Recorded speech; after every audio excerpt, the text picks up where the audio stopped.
Question for you guys. What would you do if you stumbled upon $50,000? Everyone said keep it. Okay, well, wait a minute. Well, I've now figured out this audience. Okay, would you keep it? A lot of you are saying yes, you would. Or would you try and find its rightful owner? No. Oh, my gosh. Okay. Well, all right, money is this? We have to move to Canada. A Canadian plumber had to make that decision recently when he discovered a gold bar worth more than $50,000 while renovating a bathroom. The plumber and his apprentice found this brick of gold when they were tearing out the bathtub, and they immediately returned it to the home's grateful owners. And the guy said when asked, well, that's what you're supposed to do. Now, clearly, the audience who is applauding this man now, 2 seconds ago, said they would have kept the bar.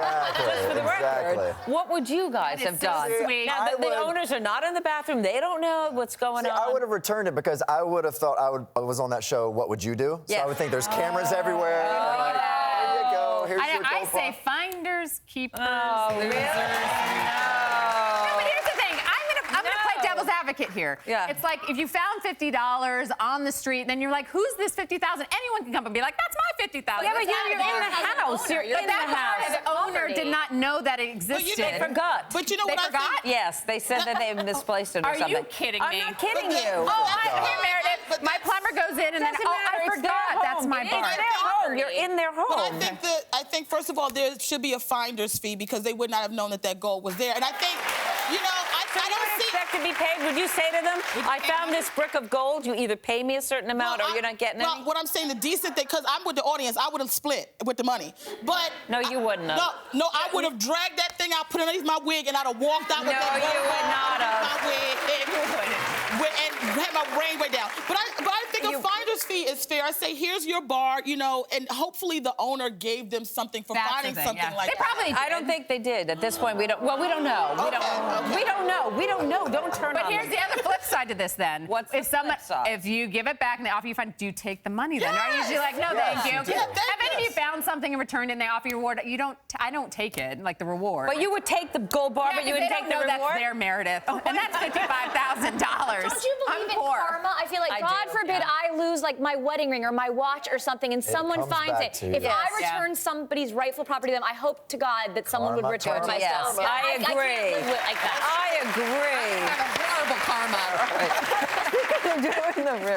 Speaking of doing the right thing, a French cafe has come up with it. I think that's a clever way to motivate its customers to be polite. It offers a discount for people who say please and thank you. This is their menu. Okay, this is their menu. If you order by saying you'd like a coffee, you're charged €1.50. But if you say a coffee, please, price goes down to €1.30. And if you say hello, a coffee, please, then you'll only pay €1. What do you think? I love it. Love it. Well, should you get paid to be polite? Should you get a discount? It's a good lesson to It's an learn. It's a teaching thing. incentive. Look, a lot of us, I grew up in the South, so it was always Yes, thank ma'am. you, Yes, please, yes, everything. yes. But a lot of households, they don't teach that anymore. So if a business can teach that, that's great. I mean, it's that's a like good lesson to learn. when you raise kids, though, and it's one of those things you start very young. Like my kid, 1.5. Yes, please. No, ma'am. Yes, sir. Thank you. And the other day, I received a thank you card from my nephew, who is 7 years old, and I said, "What? I know that's such manners, Yeah. and that's what we should be teaching our kids." Some things don't require you to say please. Like what? And what I'm saying is, if somebody's coming up and asks you, what you want, can I have coffee? Please. Yeah, you should say But please. but I don't need someone to tell me to be nice. I'm No, automatically you going to should be orderly- nice. Yeah, If you you should. are. You have the option. Yeah, you don't have to do it. You Yeah. just pay more money. Right. You pick up the It's slack for the ridiculous. lesson. It's a good ridiculous. lesson. I love it. Some But I things love don't when you need to mentioned have- growing up in the South and how you don't say yes, man, no. But you have this tricky thing in the South where you go, like, bless your heart. Bless it your doesn't heart. mean bless your heart. We It all means- know what bless it is. means But that's the thing, we heart. can't- You have that thing. But It as a means the middle Southerner, finger. we can't do that anymore because everyone knows what it means. Yeah, so All right, bless well, your heart. Bless you. Thank you.